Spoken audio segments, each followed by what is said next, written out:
लगभग 6 साल पहले 15 जून 2015 मध्य रात्रि के लगभग 12 बजे पुरी के जगन्नाथ मंदिर में एक अद्भुत घटना घटित हुई। इस घटना ने सभी इतिहासकारों को यह देखने के लिए उत्सुक कर दिया कि भारत के छोटे से शहर में ये क्या हो रहा है। न केवल मंदिर परिसर में बल्कि पूरे शहर में बिजली चली गई। आखिर क्यों? क्योंकि जगन्नाथ मंदिर की मुख्य प्रतिमा से श्री हरि कृष्ण का दिल निकालकर किसी दूसरी प्रतिमा में लगा दिया गया था। नहीं, यहाँ पर श्री कृष्ण के हृदय से मेरा मतलब कोई आध्यात्मिक या फिर कोई रहस्यमय हृदय के बारे में नहीं है, बल्कि असली हृदय से है। श्री कृष्ण का असली हृदय वहां पर संग्रहित है, परंतु एक हृदय को उसके असली रूप में कैसे 5000 सालों तक संग्रहित करके रख सकते हैं? क्योंकि यह एक बहुत उन्नत और प्राचीन उपकरण है। यह हृदय मांसपेशियों से नहीं बना है। कुछ लोग कहते हैं कि ऊर्जा उत्पन्न कर सकता है। यह धड़कने लगता है। न केवल सूर्य की प्रकाश से यह ऊर्जा ले सकता है, बल्कि किसी भी प्रकार की रोशनी से यह ऊर्जा ले सकता है। इसी कारण पूरे शहर में बिजली चली गई थी। जो मनुष्य इस हृदय को स्पर्श करते हैं, उन्हें हाथों में मोटे दस्ताने और आंखों पर पट्टियां पहननी पड़ती हैं, ताकि उनकी आंखें इसके संपर्क में न आए। निसंदेह ये सुनने में थोड़ा अजीब लग रहा होगा, पर यह सच है। हम उन्नत प्राचीन उपकरणों के सबूतों पर भी नजर रख रहे हैं। सबसे पहले श्री कृष्ण जी के देह त्याग पर नजर डालते हैं, जो कि अपने आप में एक रहस्य है। बहुत से लोग इस बारे में नहीं जानते होंगे, परंतु प्राचीन सूत्रों में उनकी मृत्यु का उल्लेख है। लगभग 5000 साल पहले श्री कृष्ण जी को एक शिकारी द्वारा जंगल में मार दिया गया था। यह एक दुर्घटना थी, क्योंकि शिकारी हिरण को मारने की कोशिश कर रहा था। श्री कृष्ण जी की मृत्यु हो गई और उनका अंतिम संस्कार कर दिया गया।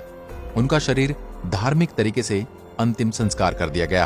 हालांकि उनका शरीर तो जल गया, परंतु उनका हृदय नहीं जल पाया। यह एक बिना नुकसान पहुंचे हुए मजबूत धातु के गांठ जैसा दिख रहा था। जब शिकारी ने उस हृदय को उठाया तो वह हिलने लगा। अब शिकारी उस हृदय का फिर से अंतिम संस्कार करने की कोशिश करता है, परंतु इस हृदय को जला पाना असंभव था और इसी हृदय से एक अजीब सी धड़कने की आवाज आना शुरू कर दी। तो फिर शिकारी को यह महसूस हुआ कि कोई खास उपकरण है। उसने उस हृदय को उठाया और इसे बेचने की कोशिश करने लगा, क्योंकि यह बहुत अजीब दिख रहा था। उस शिकारी ने पूरे भारत का भ्रमण किया, परंतु उसे कोई हाथ तक नहीं लगा रहा था।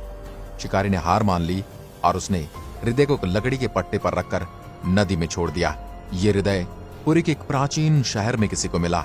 जब पुरी के राजा को यह पता चला कि श्री कृष्ण का हृदय है, तो उन्होंने एक प्रतिमा बनाकर उस हृदय को उसमें रखने का निर्णय लिया और इस हृदय को उस मूर्ति के अंदर स्थापित करने का भी निर्णय लिया, जो जगन्नाथपुरी में आज भी विराजमान है। इस हृदय को ब्रह्म पदार्थ या हृदय पदार्थ कहा जाता है, जिसका अर्थ है दैवीय पदार्थ। सबसे अद्भुत बात इस मूर्ति की यह है कि हिंदू देवी देवताओं की मूर्तियां तो किसी धातु की होती हैं या फिर किसी पत्थर या चट्टान की बनाई हुई होती हैं, लेकिन ये लकड़ी की बनी है। इस अद्भुत मूर्ति का लकड़ी का होने के पीछे कारण यह है कि भगवान कृष्ण का जगन्नाथपुरी में हृदय बिजली के करंट की तरह काम करता है। धातुएं बिजली की सुचालक होती हैं तो करंट लग सकता है, और लकड़ी कुचालक होने के कारण करंट नहीं लगता। जगन्नाथ का अर्थ है पूरे ब्रह्मांड का स्वामी। इस मूर्ति का एक और अद्भुत तथ्य यह है कि यहाँ के पुजारी को हर 12 वर्ष बाद इस मूर्ति को हटाकर इसकी जगह पर नई लकड़ी की मूर्ति बनानी पड़ती है। इसके पीछे भी रोचक तथ्य यह है कि भगवान जगन्नाथ का हृदय इस लकड़ी को अपने तेज से धीरे धीरे खंडित कर देता है। आज से 50 साल पहले एक व्यक्ति ने देखा इस हृदय से कुछ और तरल चमकीला पदार्थ निकल रहा है। उसने ये भी देखा कि यह हृदय चक्र की तरह घूम रहा है। इस व्यक्ति ने कहा यह अष्ट धातु से बना है, जिसका अर्थ यह है कि एक मिश्र धातु से बना, जिसमें 8 धातुएं हैं।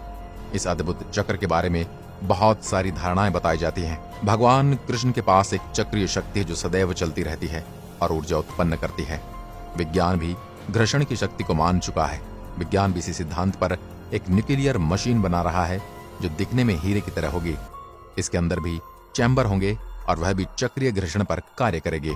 जगन्नाथपुरी के मंदिर के संचालक कहते हैं कि वे जब इस मूर्ति को हटाते हैं तो वह पूरी तरह से वहां पर अंधेरा कर देते हैं। वे सभी मानते कि यह एक भौतिक वस्तु है, पर इसके केंद्र में जो ऊर्जा उत्पन्न हो रही है वह अद्भुत है। हम जानते हैं किसी भी प्रकाशमान वस्तु से यह ऊर्जा प्राप्त कर सकती है, इसलिए वे इस मूर्ति को अंधेरे में ही वहां से हटाते हैं। हम जानते हैं कि भगवान कृष्ण ने हमें एक प्राचीन उपकरण दिया है।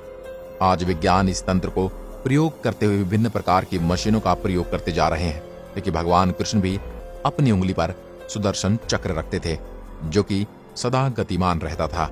वहीं वर्तमान में शक्ति और ऊर्जा का मार्गदर्शक बन गए हैं। आज की वीडियो में बस इतना ही। अगर वीडियो पसंद आए हो तो लाइक कीजिए। धन्यवाद।